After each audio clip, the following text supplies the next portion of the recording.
मस्जिद तले रही हिंदू मंदिर एक आमे कहूनु कही archaeological survey of India.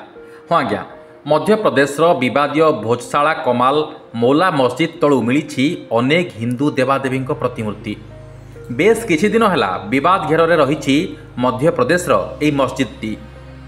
Hindu पक्ष यहाँ बागदेवी मंदिर कहूथिबा बेले मुसलमान माने यहाँ कमाल मौला मस्जिद भाव विवेचना करुछंती।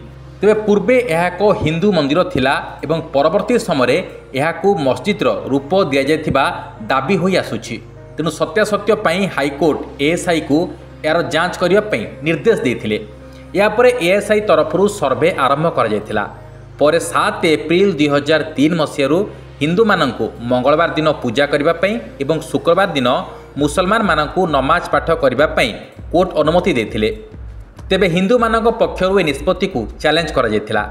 यार भितर एबे सामना को आसीछि एएसआई रो रिपोर्ट रे उल्लेख रही कि से मस्जिद रो माटी तळु 1700 रु अधिक देवादेवींकर प्रतिमूर्ति मिली। तेबे सोमवार उपस्थापित होइतिबा रिपोर्ट को सार्वजनीन करने को कोर्ट बारण करिसंती। बंद लफाफारे ए रिपोर्ट समस्त पक्ष को दियाजिबो। जुलाई 22 रे ए सर्वे रिपोर्टर सुनानी हेबो। सर्वे रिपोर्ट संपर्क में एडवोकेट हरिशंकर जैन दाबी करिसंती जे अनेक हिंदू मानकर देवादेवींकर भंगा मूर्ति एठारु मिली।